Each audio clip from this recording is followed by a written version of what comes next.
التونة مش العلبة اللي انت بتروح تشتريها كل مرة وتستغرب وتسأل نفسك هي بكام وغليت ليه.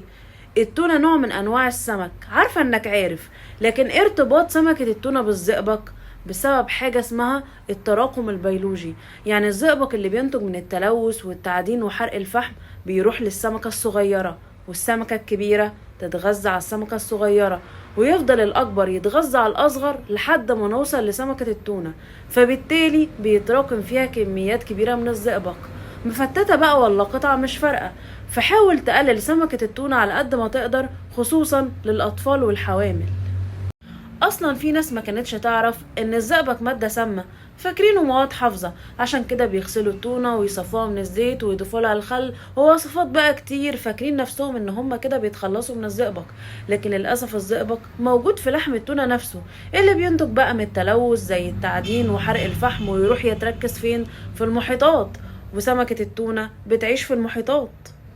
بصراحة يعني انتي خوفتينا جدا، ده احنا كنا معتمدين على التونة كوجبة صحية خفيفة سريعة فيها بروتين، بنلعب رياضة، بنروح الجيم، تقومي تخوفينا وتقولي لنا تسمم؟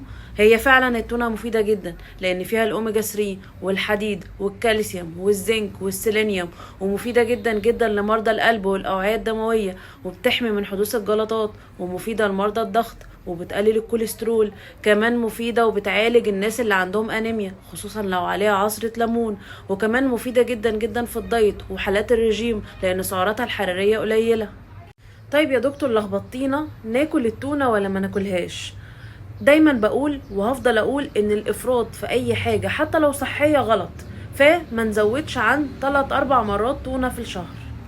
طب ايه الفرق بين التونة المفتتة والقطع؟ بعناية كده، المفتتة بتبقى شاربة زيت عن القطع، حتى لو هرسنا القطع ما بتبقاش شكلها او قوامها او شاربة زيت زي المفتتة. كمان غالبا التونة المفتتة بتبقى هرس لجميع اجزاء الجسم.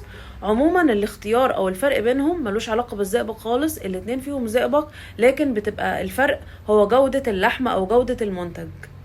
طب ازاي اختار علبة التونة المناسبة ليا؟ اختار نوع معروف جربته قبل كده وابعد عن العروض، ماليش دعوة بالعروض او الاسعار وانا بختار علبة التونة.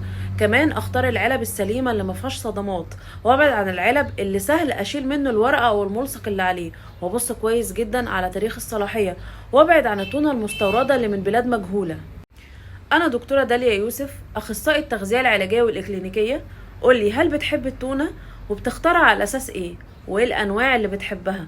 وهل كنت تعرف الفرق بين المادة الحافظة والزئبق؟ وهل سمعت قبل كده عن رجيم التونة؟